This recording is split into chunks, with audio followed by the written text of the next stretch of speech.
welcome back to the Las Vegas Urban League Culture Club podcast. I'm Samaje, the breastfeeding coordinator in IBCOC for the Las Vegas Urban League program.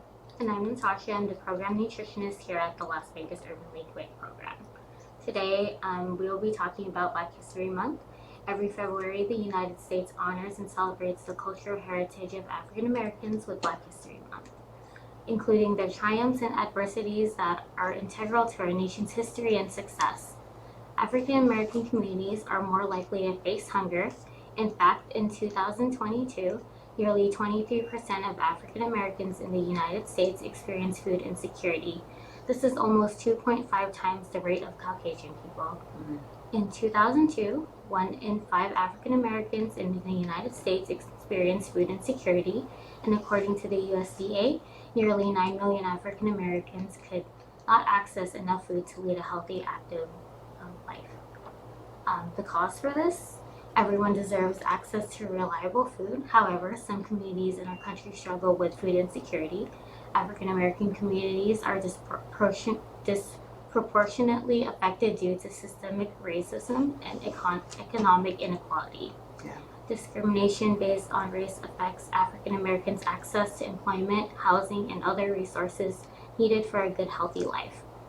African Americans do not have the same opportunities for jobs or fair pay as others, making it harder to afford enough healthy food. It may be difficult for some to understand the differences in access to healthy retail food outlets affected our. Sorry, it's like I can't see. It may be difficult for some to understand how the differences in access to healthy retail food outlets affected our quality of health and quality of life, but some public health services in the United States help with advancing in nutrition security and health equity. The Special Supplemental Nutrition Program for Women, Infant, and Children, also known as WIC, became a cost-effective investment to extensive researchers in that the program has helped improve the nutrition and health of low-income families. This is leading to the healthier infants, more nutritious diets, better healthcare for children, following a higher academic achievement for students due to the better food security. As a result of the research documenting WIC's effectiveness, administrations and congresses of both parties have provided sufficient funding since 1997 to ensure that WIC can serve all eligible low-income pregnant women, infants, and young children who apply for it. Awesome. Right. Do you know who Frederick McKinley Jones is? I didn't. No. So Frederick McKinley Jones was a prolific early 20th century African American inventor who invented the Thermo King. Do you know what the Thermo King is? Tell me, girl, tell me. So in the 1940s, which was the first automatic refrigeration system for trucks and still powers many of the refrigerated vans and trucks today. Wow. So basically, like all of the frozen foods that we get, he's the one who invented all that. Nice. Isn't that great? Yeah, it's very cool. All right, so Jones and his Thermo King invention helped revolutionize the refrigeration and grocery industries. Grocery chains are able to transfer perishable food products that previously could have been shipped as canned goods. And as a result, the frozen food industry was born. So in honor of his tremendous achievements as an inventor, he was awarded the National Medal of Technology. Jones was the first African American inventor to ever receive such an honor, and we thank him for his ability to deliver delicious meals safely to our clients in the community, to our customers in the community across the country. So we thank him for my lunch that I had today. Yes. Every day our customers depend on the services of registered dietitian nutritionists to help them manage their illness through the power of nutrition. This Black History Month, we're also spotlighting 2 dynamic women who broke barriers in this field in dietetics. First, Gladys Kidd Jennings, registered dietitian, is a groundbreaking nutritionist who helped change how communities experience food and nutrition. She has won numerous awards for her pioneering work in the field of nutrition and dietetics. In the 1960s, she was one of the first to examine the socioeconomic factors affecting nutritional health in African American communities. And then second, we'll also be spotlighting Fleming Pansy Kittrell, who was the first African American woman to receive a doctorate in nutrition. Dr. Kittrell used her education background to change home economics and nutrition, shaping how the fields utilize scientific research and evidence to interact with the local and global context. So now with the nutrition security as our focus, we can work together to ensure everyone in this country has consistent and equitable access to healthy, safe, and affordable foods.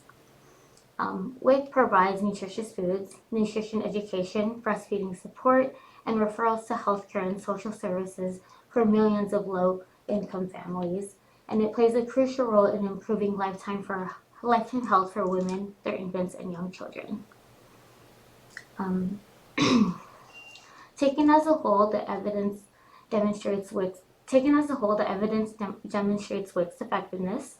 Women who participate in WIC give birth to healthier babies who are more likely to survive infancy. WIC provides more nutritious diets and better infant feeding practices.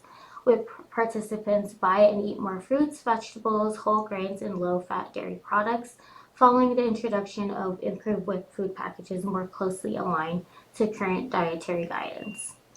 Low-income children participating in WIC are just as likely to be immunized as more well-off children and more likely to receive preventative medical care than other low-income children. Children whose mothers participated in WIC while pregnant scored higher on assessments of mental development at the age 2 than similar children whose mothers who did not participate, and they later performed better in reading assessments while in school. Okay. Improvements made to the WIC food packages since 2009 have contributed to healthier food environments in low-income neighborhoods, enhancing access to fruits, vegetables, and whole grains for all consumers regardless of whether they participate in WIC. We have the collective power to ensure everyone in this country is set up to thrive. We recognize the advocacy and resilience of our African American leaders, like those we featured earlier, and so many others, who pioneered the cause of food is medicine and whose innovation have made our services possible today and every day. That's so awesome. Thank you so much for talking about the food insecurities among the African American community that we face in this country. So I'm going to shift gears and talk about the nursing, right? The breastfeeding aspect of it. And as a breastfeeding person, the nutrition is important. And if it's lacking, then our mindsets are more on survival mode than it is to even make the decision to breast or chest feed, let alone hit the recommended first 6 months of life, right? The disparities extend past nutrition, and there's an article in Breastfeeding Medicine called Achieving Breastfeeding Equity and Justice in Black Communities, Past, Present, and Future by ICYMI, Kamiri Bug, and Achuli Palmquist, states that breastfeeding disparities and inequities have persisted in these Black communities for over 400 years, since the chattel enslavement of African American women and families. Systemic racism, inequitable access to resources and support, and inadequate diversity among the lactation workforce are root causes of and drivers of these disparities and inequities. Black women and birthing people have experienced unfortunate challenges in regard to meet their infant feeding goals, especially related to breastfeeding and chest feeding. In fact, the literature is clear. Black women and infants experience more racism and systemic and structural barriers during the perinatal period in comparison with other populations. In hospital health care, providers are less likely to discuss breastfeeding options or services with Black women, and maternity care practices supportive of breastfeeding are limited in Black communities. Formula feeding of Black infants immediately after birth is 9 times higher than among white infants. And Black infants experience desperate care in neonatal intensive care unit, NICU settings. Thus, we cannot continue to discuss racial inequities and disparities in breastfeeding without acknowledging historical and social, cultural, political, and economic contexts that support them over time. As all of these factors and others continue to impact breastfeeding initiation, duration, and exclusivity in Black communities.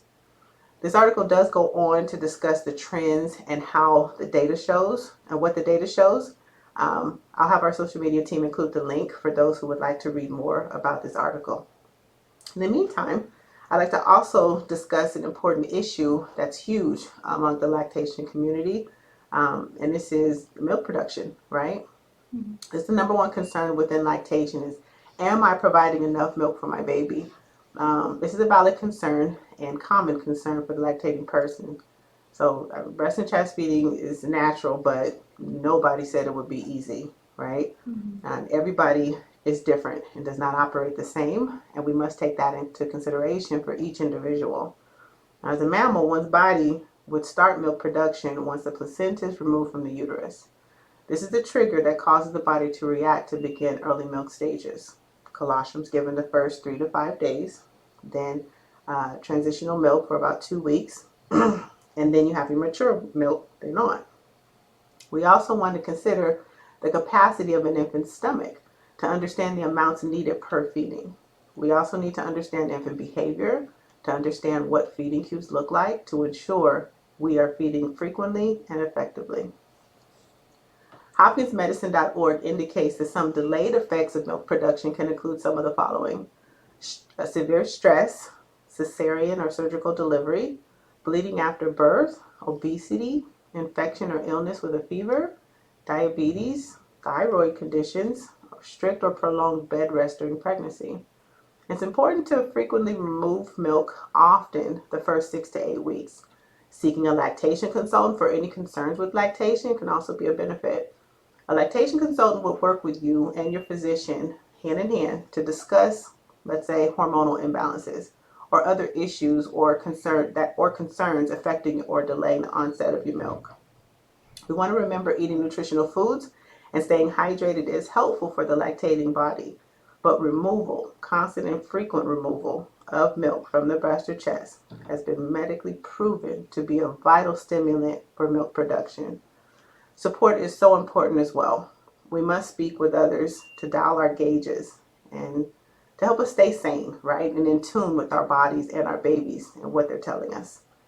WIC is a phenomenal program that is changing the stigma of being known as where you get formula. The USDA has drastically changed the program to support lactating families.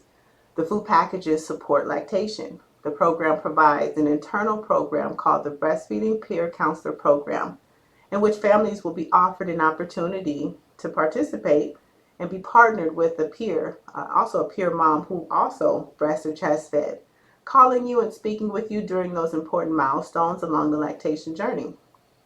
They call it a journey for a reason. You definitely want somebody walking with you hand in hand along that, right? Mm-hmm. WIC also provides more advanced lactation care by providing services from an internationally board certified lactation consultant, also known as an IBCLC. This care is for more advanced concerns and issues out of the scope of a peer counselor. There are lactation tools like pumps, storage bags, nursing pads, and much more. That can be costly if obtained out of pocket. But as a WIC participant, it's provided free of charge to active WIC participants on the program. So pretty much, a participant in WIC has all-around support, striving to meet the community's nutritional and lactating needs. All right, that's all we have for today's Las Vegas Urban League WIC's Culture Club podcast. If you or anyone you know is looking to apply for WIC benefits, please look at our website where they can request an appointment at the push of a button. That website is wiclv.org. We also want to celebrate WIC's 50th anniversary. Happy birthday, WIC! Happy birthday, WIC! Remember to like, subscribe, and follow our many social media pages: Facebook, X, formerly known as Twitter, Instagram, and YouTube. Until we meet again, stay healthy from our WIC family to yours. Hi. Bye.